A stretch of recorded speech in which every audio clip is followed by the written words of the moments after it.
Free socks.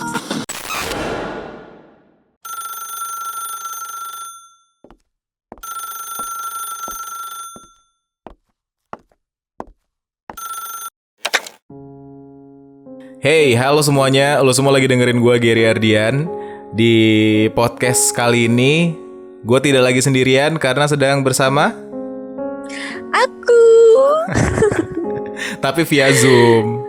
Soalnya kan lagi via Zoom. lagi nggak boleh ketemu Lockdown ya. relationship. LDR versi Corona. LDR ya kita. Nah, LDR terlama kita loh ini. oh ya juga ya. Tapi kan kemarin sempet aku jemput kamu juga sih. Cuman jemput-jemput Iya sih. doang sih. Iya, nggak kemana-mana. Sama aja. Ya udahlah ya. Lagi puasa juga nggak boleh, bukan mahram. Waduh. Kemarin ceritanya setelah bikin podcast followernya Sally naik dong. Waduh. Waduh, alhamdulillah. Terima kasih yang udah follow ya. Walaupun gak seberapa ngasih informasi atau sharing-sharing sesuatu, tapi kemarin tuh ada beberapa loh Gary yang DM aku minta saran. Semoga membantu walaupun gak sebijak Gary. Emang minta saran apa Semoga. mereka? Kemarin tuh ada yang gimana sih cara ngadepin untuk laki-laki yang misalnya di online tapi nggak dibalas chatnya, Nah, terus yang pacarnya komunikasi lagi sama mantannya, itu harus tanggepin gimana. udah Terus ada ada yang juga yang nanya, apa? ada juga yang nanya chat yang berkualitas tuh yang gimana kak? Katanya. Wih, menarik sekali chat yang berkualitas ya. Tapi belum ada yang nanya Iya. gimana cara supaya tidak jadi bunuh diri, belum ada ya. Belum dong, jangan dong nanti stres. Iya kan aku kayak gitu kan. Iya, bener. Kalau misalnya, jadi guys yang belum tahu, aku tuh kalau misalnya balas DM biasanya malam-malam gitu. Karena kalau misalnya pagi-pagi baru bangun tiba-tiba baca DM-nya minta tips supaya nggak jadi bunuh diri, malah gue Bisa sendiri yang bad stres. mood seharian tuh. Iya, soalnya kan ke bawah ya. Jadi Iya. ya tapi ya aku seneng Karena kok Gary balesin itu nggak DM-nya. bisa kalau bangun tidur nerima negatif vibes itu dia bakal nggak mood seharian. Iya, nggak tahu Jadi kenapa ya. mood Gary tergantung dari pagi hari waktu dia bangun. Nah, jadi aku kalau misalnya baru bangun biasanya langsung cari memes-memes yang bikin seneng dulu, atau lihat akun-akun yang aku seneng, langsung ya pokoknya cari gimana caranya bisa bikin bahagia dulu gitu loh. Iya, bangun mood dulu ya. Bangun mood dulu. Kalau Sally tiba-tiba nelpon, ya coba yaudah makasih udah dibangunin, udah habis itu jangan ngoceh apa-apa lagi. Soalnya kalau tiba-tiba dia Iya. ngoceh, waduh. Gimana pengalaman Anda? Bisa genderang perang itu. Ya enggak, ya maksudnya bahayalah pokoknya ya. Makanya Bahayalah harus pokoknya. dimengerti ya. Kayak benar-benar macan baru bangun gitu loh. Seremnya. Tapi ya alhamdulillah sekarang kayak ya udahlah gitu, ngerti. Kalau memang bangun tidur ya nggak bisa diapa-apain. Dia harus ngumpulin dulu moodnya. Walaupun lama ya. Enggak lah, paling 3 jam lah. Enggak ada yang itu lama banget. Iya, lama. Tadi ngomongin soal chat berkualitas. Emang menurut kamu chat berkualitas tuh kayak gimana? Apa gimana? Ngomongin chat berkualitas. Memangnya chat berkualitas buat kamu itu kayak gimana? Berkualitas menurut aku tuh yang ada intinya dan ada bahan obrolannya gitu loh. Jadi contohnya nggak cuma nanya lagi apa gitu. Ya nggak lagi apa. Terus itu atau ada sesuatu yang dibahas gitu. Misalnya kalau kita kan kadang walaupun kita cuma kamu ngirim sesuatu di DM IG itu kan udah berkualitas ya, karena yang kamu kirim itu kan kayak motivasi terus kayak pandangan hidup gitu. Yang gitu-gitu sih, sama ya gitu yang ada obrolan yang bisa diobrolin bareng-bareng. Karena kalau misalnya yang kayak kita omongin kemarin cuman kualitas doang, intens aja tuh, tapi lama-lama kan jadinya bosen. Karena ya obrolannya jadi flat gitu-gitu aja kalau misalnya nggak diimbangi sama informasi-informasi baru yang bikin kita bertumbuh gitu ya.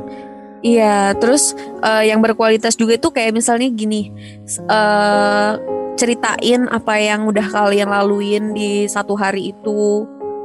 Ceritain apa yang buat kalian sedih, apa yang buat kalian senang, terus tuh kalian dapetin apa hari itu. Jadi teleponan atau chattingan itu kayak cuman 1 jam, tapi benar-benar kita tuh tahu seharian dia tuh ngapain, apa yang dilaluin gitu. Benar. Dan kita ngelakuinnya gantian, kayak kamu gimana hari ini? Gitu bukan? Betul. Gimana? Kita ngelakuinnya gantian gitu. Aku nanya kamu gimana hari ini, terus aku dengerin kamu ngelewatin harinya gimana, terus tergantian kamu kalau kamu gimana. Ya meskipun aku lebih flat ya, kayak cuman ya aku sih ngedit doang seharian. Gitu-gitu doang, kadang aku di rumah doang. Nggak kayak kamu yang masuk kantor gitu. Nah, tapi harus tetap berkualitas. Ya, harus tetap diobrolin itu. Mendengarkan satu sama lain itu, aku sih bilangnya kayak bikin kita ngerasa penuh, ya nggak sih? Iya, benar. Benar-benar.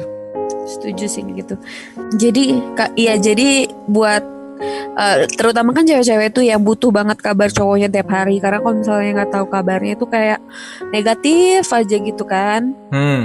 Coba dibangun komunikasinya yang lebih berkualitas, dan jadinya kalau misalnya itu udah dilakuin tuh kayak intimate banget gitu loh. Lebih dekat satu sama lain, jadi nggak terlalu banyak bosen. Terus kayak berwarna gitu aja. Mantap. Ya nggak sih? Bener. Terus menurut kamu seberapa penting dalam hubungan tuh kita nggak cuma jadi pacar doang, tapi bisa jadi temen, bisa jadi orang tua, bisa jadi kakak, bisa jadi musuh. Menurut kamu penting nggak? Penting sih menurut aku. Tapi kalau itu kan harus ada karena tergantung tingkatan pacarannya nggak sih, yang kayak kamu sering bilang, yang puppy love sampai ke father love. Ya benar. Ya sebenarnya sih ngomongin soal chat berkualitas tadi juga kan di awal-awal kita nggak pernah notice, karena ya kita emang lagi ada di puppy love aja kan, emang kita lagi romansanya tinggi sekali kan, jadi ngerasa malah kalau misalnya nggak ngechat kayak gitu ada yang salah gitu. Tapi kalau hubungannya udah lama, ya kita lebih mementingkan soal kualitas tadi daripada kuantitas. Iya, benar. Nah, begitu juga sama hubungan yang harus kayak ini, nggak cuma pacar doang gitu. Harus bisa kayak teman, harus bisa kayak orang tua segala macam kan, baru kita sadari itu dibutuhkan ketika hubungannya udah stabil kan, udah lama kan. Iya. Iya, menurut aku itu penting sih. Kayak setidaknya kalian bisa merangkap tuh semua, karena di akhir nanti kalau misalnya kalian udah memutuskan bakal menikah atau ngajalin hubungan yang lebih serius, itu tuh kita harus, kan kita jadinya berdua tuh ya, kita berdua terus tiap hari. Nah, pasangan kita itulah yang akhirnya harus merangkap menjadi sosok-sosok yang jadinya jarang ketemu sama kita gitu. Iya, jadinya tetap tujuannya itu untuk bisa ngerasa penuh tadi ya. Iya, betul. Nah, pertanyaan selanjutnya, kalau misalnya kita lagi bosen, biasanya kita ngapain sih? Kita tuh harus ngapain supaya bosennya itu hilang gitu? Karena ini kemarin juga kayaknya masih kurang jelas gitu buat orang, nanyain lagi gitu. Kalau misalnya kita bosen, kita tuh harus gimana? Kalau kita tuh sekarang kalau udah mulai bosen tuh dikomunikasikan dulu, ya nggak sih, langsung bilang aku lagi bosen nih gitu. Jadi nggak yang langsung tiba-tiba sok ngambek, sok yang hilang, sok yang kenapa-napa. Benar. Pertama kan kita bilang dulu, aku lagi bosen nih. Jadi akhirnya kita cari cara gimana caranya biar nggak bosen, atau kita ngebahas obrolan yang ngebuat kita lebih deket. Terus atau nggak kita ketemu, karena kita kan bahasa kasihnya kan salah satunya kan ketemu, quality time. Terus tuh ngelakuin hal-hal yang senang lainnya nggak sih? Iya benar. Gitu. Menurut kamu gimana? Ya nggak ada yang salah dari apa yang kamu ngomongin barusan, karena kita kan selalu berusaha untuk menjauhi silent treatment kan. Jadi nggak boleh nih kalau misalnya ada sesuatu hal yang dirasain terus didiemin gitu aja, ngarep yang lain peka gitu. Itu kan nggak boleh. Kayak gimana caranya Iya, orang lain karena bisa kita bukan dukun. Iya, gimana caranya orang lain bisa ngerti kita kalau dari kitanya aja nggak mau ngejelasin apa yang sebenarnya terjadi gitu. Orang yang udah kenal bertahun-tahun, ayah dan ibu deh gitu, misal ayah, ibu sama anaknya gitu. Kadang aja mereka bisa nggak ngerti maunya anak itu apa gitu, yang udah bertahun-tahun, yang udah mungkin kalau misalnya kayak kita udah 25 tahun kenal sama bapak sama ibu gitu, tapi tetap aja belum bisa mengerti sepenuhnya kan, karena emang susah gitu untuk ngerti apa yang kita mau dari sisi seseorang gitu. Jadi apalagi kita yang sebagai pacar mungkin baru kenal beberapa tahun, terus pacarnya harus peka mulu, harus tahu mulu maunya apa gitu, ya nggak bakal bisa kan. Nggak bisa, betul. Jadi kita menjauhi silent treatment supaya kedepannya kita tuh bisa ngomongin soal segala sesuatunya dengan baik aja gitu, bukan yang berharap pacar kita peka. Begitu toh? Iya, betul. Ada siapa tuh? Ada Ada abang ya? Wawa, kok tahu? ada Wawa. Ya kan aku lihat muka kamu, Blon. Oh iya ya. Wawa pengen ikutan podcast. Nggak dengar dia, kan pakai headset. Oh iya. Blon aku. Ya udah, lanjut lagi kita ngobrolin yang lainnya. Orang mungkin mikir kita tuh satu frekuensi ya. Orang mikir kita itu udah klop dari orok gitu. Nggak ada hal yang kayaknya wajar buat dipermasalahkan gitu, nggak ada kan. Menurut orang gitu. Sempurna banget nih relationship goals. Ya Allah. Ouch. Menurut kamu gimana? Kita enggak dong. Nah, oke. Kita nggak seperti itu kan. Nah, terus gimana menurut kamu cara supaya kita bisa akhirnya menerima satu sama lain? Proses sih, karena kita udah 9 tahun itu jadinya kan belajar dan mulai mengenali kekurangan dan apa sih yang sebenarnya kita butuhin gitu. Sebenarnya makanya kalau sampai sekarang pun kalau misalnya banyak orang yang bilang beruntung banget sih Kak Gary, beruntung banget sih Kak Sally gitu. Terus itu kayaknya kita tuh baik-baik aja gitu. Sebenarnya enggak, sampai sekarang juga tuh masih ada struggle-nya, tapi kan kita udah tahu cara nge-handle-nya, jadinya kayak lebih adem ayem, lebih kayak bisa tangani dengan baik gitu. Menurut kamu hal yang dari dulu tertanam di diri kita masing-masing itu akhirnya kita rubah atau gimana sih? Maksudnya kan ada nih hal yang menurut aku dari kamu harusnya dirubah. Ada juga hal yang menurut kamu dari aku yang harusnya dirubah. Akhirnya gimana sih kita ngelewatinnya? Apakah kita rubah atau enggak? Atau gimana? Ya akhirnya ada yang beberapa ya dirubah, karena kalau misalnya karena banyak banget sifat jelek aku dan kamu yang emang sama-sama bertolak belakang kan. Nah terus? Ya akhirnya kita rubah, kita coba mencocokkan. Jadi nggak ada yang pakai cara kamu, nggak ada yang pakai cara aku, kita pakai jalan tengah biar adil gitu. Menarik. Kita cari jalan keluarnya apa gitu. Karena kalau dulu sih sebenarnya agak ngerasa kayak nggak adil, karena ada di satu sisi salah satu pihak ngerasa lo harus pakai cara yang ini biar kita itu baik-baik aja gitu. Tapi ternyata itu kan salah. Kita harus cari jalan tengah yang biar kita tuh merasa adil. Gak ngerasa kenapa dia harus dimenangin, kenapa dia harus diikutin gitu. Jadi ada kesetaraan di antara kita gitu ya? Iya, karena berdasarkan kekurangan satu sama lain itu. Terus menurut kamu setelah kita ngelewatin nih lumayan lama ini, menurut kamu sifat seseorang itu bisa dirubah gak sih? Sifat seseorang itu bisa dirubah kalau orangnya mau. Karena Gary ngerubah gue yang Gary ngerubah aku yang emosian juga kan gak mudah kan Gary? Mudah sih. Iya kan? Aku kayak Thanos doang, jentikin tangan doang, kamu langsung berubah. Ya enggak lah. Iya mudah. Nggak mudah ya kan. Iya. Jadi ya udah kayak yang penting orangnya mau dirubah dan mau sama-sama memperbaiki hubungan ya pas nggak ada yang nggak mungkin. Tapi kamu harus tahu Sel kalau sebenarnya aku tuh tujuannya bukan untuk merubah kamu untuk jadi apa yang aku mau. Betul, tapi betul. aku tuh nganterin kamu, menuntun kamu untuk jadi lebih baik aja dari versi kamu sendiri gitu. Iya, biar kita meng-upgrade diri karena yang dirubah itu bukan untuk kepentingan salah satu pihak tapi untuk kepentingan orang itu sendiri yang punya dirinya. Karena kan itu bisa ditanemin nggak cuman ke pasangan. Hal-hal yang baiknya itu bisa kayak ke teman atau ke ke orang kantor, ke keluarga gitu. Karena itu kan berpengaruh. Kalau misalnya sifat-sifat kecil buruk kita itu kan yang terjadi nggak cuma ke pasangan doang yang kita lakuin.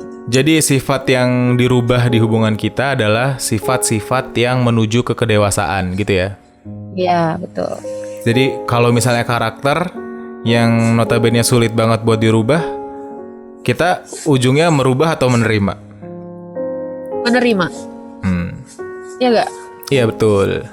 Jadi ada hal-hal kayak misalnya kita tahu nih etos atau cara kerja kita beda.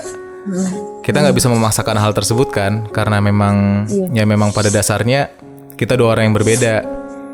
Tapi kalau misalnya kita menerima karena mengerti di balik ini ada nih hal yang jadi alasan kuat untuk dia ngelakuin hal ini, ya kita bisa ngerti kan. Iya benar. Iya sama halnya tadi kayak di awal kita bilang, yang kamu kalau misalnya bangun tidur itu nggak bisa diganggu gugat, ya itu kan aku jadinya menerima kekurangan kamu itu. Padahal kalau misalnya ada sesuatu yang penting yang aku harus ceritain atau aku harus ngobrolin sama kamu, itu kan jadi susah, ya kan? Nah pada akhirnya aku coba menerima, aku kasih kamu waktu dulu untuk memperbaiki mood di pagi hari setelah bangun. Baru kita obrolin. Begitu guys, jadi ada beberapa hal yang memang harus diterima. Ada hal yang tujuannya untuk membangun diri kita jadi lebih baik. Nah itu bisa dirubah. Ya. Karena ya asal apa? Ya pokoknya asal jangan. Aku tuh takutnya gini, orang-orang tuh jadi menuntut pasangan itu berubah gitu. Sampai lupa jati diri orangnya itu gitu. Karena harusnya nggak bisa gitu. Dikenalin dulu aja. Iya. Takutnya nanti malah kebentuk apa namanya? Ya gitu ngecen gak sih? Maksudnya jadinya gaslighting, jadinya yang dia pikir itu bakal baik buat hubungannya ya ternyata enggak gitu. Karena dia nganterin si pasangannya itu berubah jadi orang lain. Kalau aku kan, betul. Aku berusaha untuk nganterin kamu jadi orang yang lebih baik versi kamu sendiri kan. Iya. Aku tahu nih. Ya, itu maksudnya. Aku tahu nih potensi-potensi kamu tuh apa aja gitu. Aku ngerti kamu. Iya. Ya. Dari situ jadinya ya nggak cuma aku doang sih, kamu juga nganterin juga kan. Jadinya kita saling mengingatkan untuk jadi. Pokoknya tujuannya untuk hubungan yang lebih baik, bukan untuk kepentingan aku, bukan untuk kepentingan kamu juga gitu. Ya, that's right. Nah itu maksud aku, gimana sih kok gue gak bisa ya ngomong kayak gitu ya Gary. Susah banget gitu mau ngejelasinnya. Kita beda jam terbang Sel. Ya pokoknya gitulah ya. Terus lagi. Masih tolong banyak. Ya, mohon maaf. Masih banyak pertanyaan. Okay. Baru 20 menit. Oke. Baru 20 menit kayak panjang ya. Oh ya? Padahal kalau dari aku enggak, ini kayak kok ternyata tiba-tiba udah 20 menit. Emang kamu tuh ya. Ya udah kalau misalnya kamu nggak pengen ngobrol sama aku, udah deh. Kita sudahin aja. Nah, lanjut pertanyaan selanjutnya ya. Mau nggak nih ngobrol sama aku? Iya. Iya loh. Seberapa penting omongan orang lain berdampak pada hubungan kita? Ya nggak penting lah ngedengerin omongan orang. Nggak penting sih. Dalam case apa dulu? Dalam case Ya apa kan? dulu? Kalau cuma orang mau nyinyir. lah. Kalau misalnya orang cuma mau, kan kita tuh kita tuh punya hak untuk mendengarkan, tapi kita juga punya hak untuk tidak menerima, ya nggak sih? Jadi kalau ada orang ngomong kita, ya udah kita dengerin aja. Tapi kan kita juga punya hak untuk kita terima atau kita biarkan. Kalau inputnya jelek, ya biarin aja gitu. Toh yang hubungan yang kita lakuin kan emang cuman untuk kita berdua gitu kan. Kita yang tahu gimananya gitu. Kita yang ngerasain, kita yang ngerasain, kita yang tahu. Jadi ya udah, ngapain ngedengerin omongan orang? Karena kalau kita ngedengerin omongan orang, jadinya kita tuh toksik aja gitu. Adanya berantem aja terus tuh. Nanti kayak langsung ngebandingin satu sama lain, kayak ngerasa nggak bersyukur sama hubungan. Terus jadinya kayak ya gitu, buat apa capek-capek ngerubah tapi masih ngedengerin omongan orang lain. Menarik.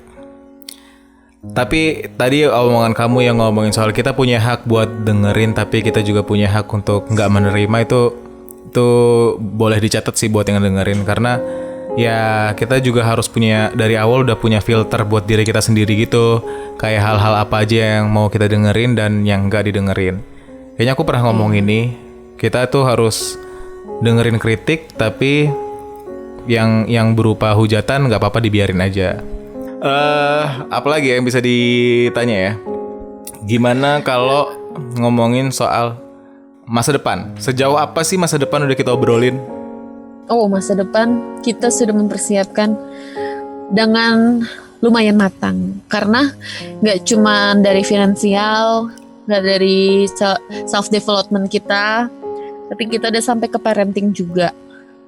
Parenting itu penting ya? Kayak, ya, walaupun sekarang tuh kayak masih diangan kan, itu apa sih, masih ke proses menuju ke sana, tapi kita itu kayak harus gimana nanti cara ngedidik anak kita. Terus kalau misalnya ada kenapa-napa, gimana cara ngadepin atau emosi yang dikeluarkan itu seperti apa ke anak. Pokoknya jangan sampai menunjukkan emosi ke anak, karena itu bakal berpengaruh ke anaknya nanti gitu.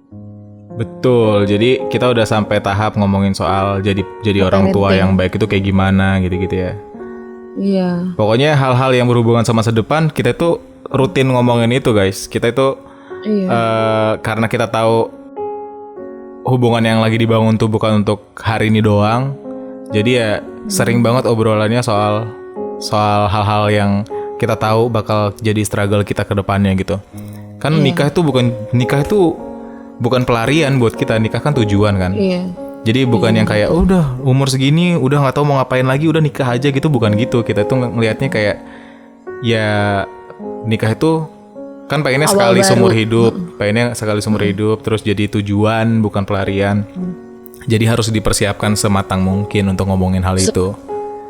Soalnya takutnya gini, kalau misalnya kita ngobrolin dari sekarang, takutnya ada yang kaget gitu. Loh, kok lo gini sih setelah nikah lo berubah? Terus tuh kok beda sih cara didik lo sama didik gua gitu. Nanti adanya salah satu pihak pengennya egonya dimenangin terus gitu. Jadinya kan gak nyaman kalau kayak gitu. Nanti diomongin dari awal maunya gimana. Jadi kalau ada bentrok, ya udah kita terima aja gitu.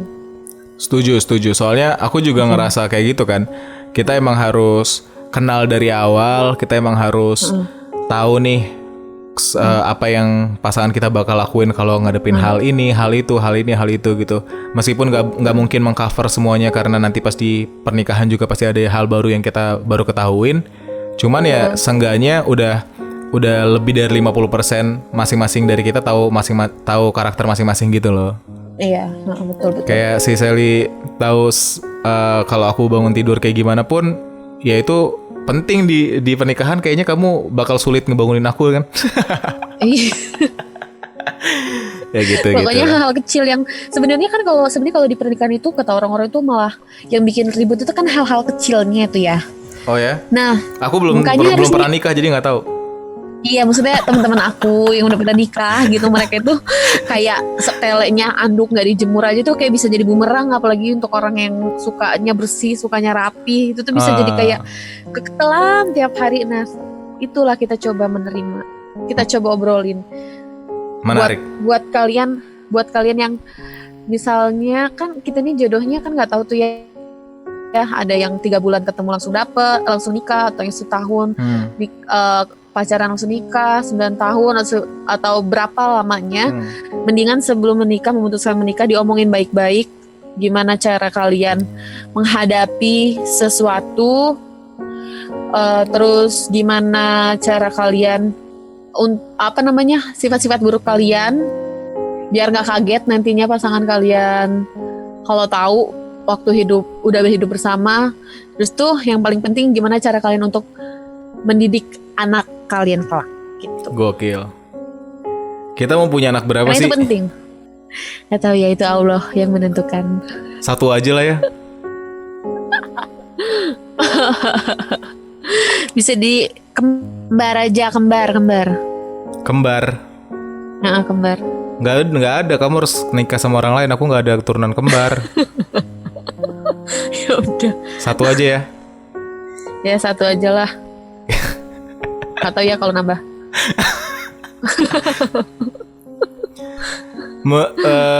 Ngomongin soal tadi gimana pas mau nikah nanti harus mempersiapkan semuanya matang-matang. Kan ada orang yang kalau misalnya mau nikah tuh mereka masih struggle kan, masih misalnya 3 bulan sebelumnya mereka masih berantem, atau udah tunangan tapi selingkuh, ada yang selingkuh gitu-gitu kan. Terus mereka tuh berharap nanti pas sudah nikah seseorang itu tuh bakal berubah gitu sifatnya. Menurut kamu gimana tuh kalau kayak gitu? Jangan mengharapkan seseorang itu bisa berubah setelah nikah. Jadi kita mendingan harus diomongin dari sebelum nikah gitu. Nah, makanya ada yang namanya pranikah, yang konsultasi psikologis pranikah. Ya, nah, itu mending dilakuin itu deh. Jadi tahu gimana caranya nanti ngehadapin masalah-masalah dalam pernikahan. Hal-hal buruk yang udah pernah terjadi sebelum. Iya, hal-hal buruk yang pernah terjadi sebelum nikah juga kan kita tahu juga gitu. Iya, benar. Jadi kalau misalnya tujuan nikah supaya bisa merubah seseorang, menurut kamu salah ya? Salah. Karena orang Karena harus kan berubah karena dirinya sendiri. Karena kan jadi mengharapkan yang tidak pasti itu. Betul. Jadi menikahlah dengan orang yang kamu mau, bukan orang yang pengen Dan kamu dengan rubah. Ya, betul. Dan dengan orang apa? Dan dengan orang beneran. Gimana sih? Dengan orang-orangan kamu nikah. Pokoknya apa namanya? Jangan nggak cuma ngomongin soal perselingkuhan juga, tapi soal karakter masing-masing juga gitu. Yang awalnya mungkin lu nggak bisa terima si laki-laki tuh menurut si ceweknya harus PNS misalnya gitu ya kan. Terus cowoknya nggak mau nih. Jangan menikah supaya nanti kamu bisa ngatur dia biar dia jadi PNS. Ya kan? Tapi ya udah diterima dari awal, emang gini nih anaknya gitu. Penerimaan tuh penting gitu maksudku. Contohnya salah sih tuh, tapi semoga bisa diaplikasikan kepada contoh lainnya ya, berdasarkan pengalaman masing-masing gitu. Ya benar. Terus apalagi? Aku nggak nanya ke kamu. Kamu nanya aku boleh? Kan kemarin kan followers kamu tuh kan ada nanya kan, zodiaknya itu sama apa gitu, kayaknya sama kayak dia gitu. Siapa tahu dia tuh pengen nanya gimana cara merubahnya gitu loh. Cara ngerubah kamu selama ini kayak gimana gitu kan inti pertanyaannya. Oke, kita lupakan zodiaknya ya. Oh, gini aja. Gimana? Ya udah. Kalau nggak gini, first impression kamu ke aku aja lah ya. Waduh, itu beda dong pertanyaan sama barusan. Yang barusan nggak aku jawab nih berarti. Iya, misalnya first impression kamu. Oh, kan gini aja. Pokoknya gimana sih dari awal tuh kamu kenal aku sampai sekarang, gimana cara kamu berubahnya gitu? Gitu gak ya? Aku tuh heran. Gimana sih sama proses berpikir di otak kamu tuh gak sih? Gimana sih? Mengeluarkan pertanyaan gitu aja. Iya udah pokoknya kayak gitulah. Apa yang kamu mau tanya aku tanya nih.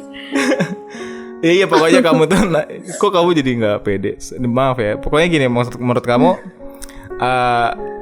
kamu tuh pengen nanya sama aku gimana cara aku untuk bertahan terus merubah kamu jadi orang yang lebih baik sampai sekarang gitu kan. Itu intinya kan. karena dari sifat-sifat jelek yang kamu milikin, lama-kelamaan kok bisa pudar, terus sekarang jadi lebih positif dan lain sebagainya gitu kan? Ya, heeh. Ya, oke. Aku jawab ya. Jadi ntar dulu aku nanya enggak? Kan udah kamu cut. Nggak usah, itu lucu banget soalnya. Nggak usah, nggak. Jangan gini. Gue tuh kan kayak public speakingnya kan stupid banget. Enggak kok. Enggak, itu buat orang-orang pasti lucu. Ya jangan dong, kamu mah lucu, kebegoan gue bego banget tau. Enggak, kok mereka ngerti sebenarnya gimana. Biar mereka ngerti juga, aku tuh sesabar apa ngadepin kamu. Udah, pokoknya pertanyaan udah ngerti. Pertanyaan udah ngerti. Kesel. Enggak kok, lucu kok, sumpah itu aku nggak ngerasa ilfil atau gimana pun. Pokoknya udah itu Ya orang-orang lucu. yang denger gue kayak apa banget nih katanya gitu. Nggak lucu kok itu. Seriusan. Entertaining. Habis itu jadi jawabannya adalah aku udah ngelakuin segala cara. Ya kan, mulai dari ya awal-awal dulu waktu aku juga ngerti gimana cara ngomonginnya, ya aku ngomongin dengan cara apa yang aku bisa gitu kan. Kayak dulu masih terbatas gitu kosakatanya, terus bacaannya masih terbatas, ya aku lakuin apa yang aku bisa gitu. Terus tiap kali ada satu cara yang mentok, tiap ada satu cara yang menemukan jalan buntu gitu ya, nggak cocok untuk ngomongin kamu dengan cara itu, aku pilih jalan lain, aku coba lagi cara lain gitu, sampai akhirnya nyambung nih di kamu gitu. Nggak pernah aku memaksakan. Kalau misalnya satu cara nggak berhasil, terus aku paksa kayak gitu, terus kayak aku nggak pernah kayak gitu. Jadi makanya aku udah bilang, aku udah nyoba segala cara yang aku tahu untuk bisa bentuk kamu jadi lebih baik gitu, semuanya. Karena emang satu-satu udah dicoba, coba yang A, coba B, coba C sampai Z, sampai balik lagi ke A gitu. Aku nggak pernah memaksakan yang satu cara gitu aja tuh, nggak pernah. Jadi cara baik pernah. Waktu posesif, waktu dulu kita masih alay, jamet. Cara-cara yang ngotot pernah. Terus pakai data-data, teori-teori pernah. Pokoknya semuanya dicoba sampai nemu mana nih yang cocok buat ngobrol sama kamu, mengerti kamu, supaya ada win-win solusinya yang mana gitu. Semuanya jadi udah pernah. Tapi kan kalau misalnya ada nih orang yang kayak di posisi kamu mencoba merubah pasangannya itu lebih baik lagi, tapi dia tuh ada di titik jenuh, di titik kayak capek gue kayak ngerubah orang ini, kayaknya nggak bisa deh, kayaknya gue nggak cocok deh. Nah, kamu pernah nggak ada di titik itu, dan gimana caranya kamu keluar dari itu? Pernah sih, cuman kan aku tuh jadian sama kamu dulu, apa bilangnya ya, udah mikir cukup lama. Terus bukan cuma karena perasaan doang. Dulu tuh aku ngerasa kayak kita ini udah deket terlalu lama, jadi gak mungkin kalau misalnya aku gak jadian nih sama Sally gitu. Jadi udah dari awal kebentuk komitmen sendiri gitu loh. Komitmen yang secara tidak langsung menyadarkan aku untuk terus bertahan aja di situ gitu. Kayak apa namanya, kan perasaan aja gak cukup kan. Jadi lebih kayak ketanggung jawab gitu loh. Kayak karena menurutku kamu belum pernah yang sampai berlebihan gimana juga sih. Sempet jenuhnya itu cuman kalau misalnya cara A nggak bisa, cara B nggak bisa gitu kan. Terus nanti kalau aku cuman harus cari cara lain aja sampai ketemu. Ya kan usaha nggak mungkin ngianatin hasil. Jadi ya kalau misalnya kita stuck terus nggak mau cari cara lain, ya bisa jadi kita cuman ada di posisi jenuhnya doang kan. Tapi kalau pas kita lagi jenuh, terus kita cari cara-cara baru untuk mengobati itu, untuk menyelesaikan permasalahan itu, ya harusnya sih bisa aja gitu. Aku nggak pernah fokus sama masalahnya. Masalahnya, tapi fokus sama solusinya. Iya. Nah tuh kunci tuh dari Gary. Kalau mau menyelesaikan masalah itu tuh harus dicari solusinya, jangan fokus ke masalahnya aja. Jadi yang ngebuat kita sekarang kayak lebih dewasa Itu karena kita lebih memikirkan solusinya daripada masalahnya terus. Iya. Ya kan? Karena kalau misalnya kita tahu nih, misalnya Sally lagi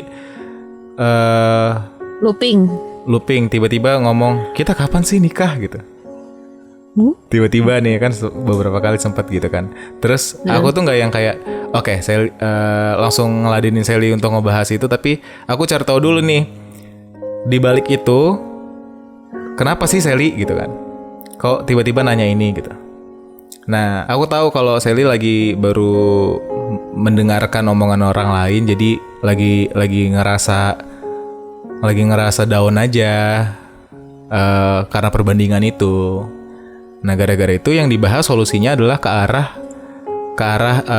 gimana kita bisa menjalankan hubungan ini berdasarkan pikiran kita bareng-bareng aja, persetujuan kita bareng-bareng, bukan karena orang lain juga gitu kan. Hubungan atau hidup bukan balapan, jadi nggak ada untungnya untuk coba lebih baik dari orang lain mulu gitu.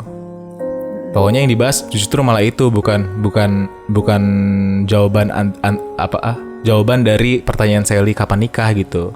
Yang dicari solusi di balik belakang yang gitu terus. Paham gak kamu? Paham dong. Paham. Kan aku dulu tuh nih menurutku orang-orang baru yang ini harus tahu. Karena menurutku kalau semua orang punya pikiran ini bisa jadi lebih dewasa.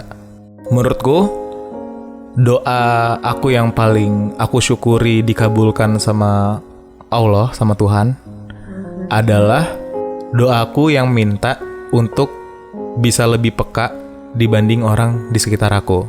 Supaya aku ngerti maksudnya orang di sekitar aku tuh sebenarnya apa sih gitu. Nah, alhamdulillah itu dikabulin. Sekarang aku jadi lebih peka dari banyak orang gitu. Menurutku dalam proses itu kan aku juga berusaha gitu kan untuk jadi lebih peka daripada orang lain, dan itu nggak ada salahnya menurutku kalau setiap orang berusaha lebih peka gitu ya, berusaha lebih menghargai, berusaha lebih mengerti orang lain. Menurutku hubungannya jadi lebih enak buat dijalanin, karena kepekaan itu kan yang sering jadi masalah gitu. Kita nggak ngerti maksud sebenarnya pasangan kita tuh apa, tapi kalau kita ngerti di baliknya itu ada apa, kita jadi lebih punya sudut pandang yang berbeda dalam menyelesaikan masalah tersebut gitu loh. Good. Oke. Udah kayaknya itu dulu ya. Udah 45 menitan di record. Nggak tahu ntar kalau diedit jadinya berapa ya. Tapi udah lumayan lah ini. Coba. Pokoknya nggak penting-penting tadi cut aja ya, jangan Aduh, jadi malu sendiri deh. Pokoknya nggak bosan-bosan lo ngingetin maaf beribu maaf ya kalau misalnya kata-kata aku tuh nggak sampai gitu di otak-otak kalian, karena sebenarnya nggak mau tuh karena gitu susah gitu loh menyampaikannya itu dengan kata-kata yang rapi, kata-kata yang ya gitu susah. Ya oke, ngerti kok mereka. Namanya juga baru podcast 2 kali, masa langsung jago? Kalau aku kan udah 5 tahun siaran, beda. Oh, Anda penyiar, iya saya Iya ditolak. kan? Jangan bandingin level 1 kamu sama level 25-nya orang lain dong. Oh iya. Gak apa-apa. Iya. Oh iya tuh juga tuh. Jangan bandingin level pacaran kita sama pacaran orang yang baru pacaran juga tuh. Iya, nikmatin aja prosesnya gitu. Sally barusan minta maaf tuh karena dia people pleaser kan, jadinya. Iya. Jadinya ngerasa bersalah mulu. Mereka ngerasa bersalah mulu si Sally nih.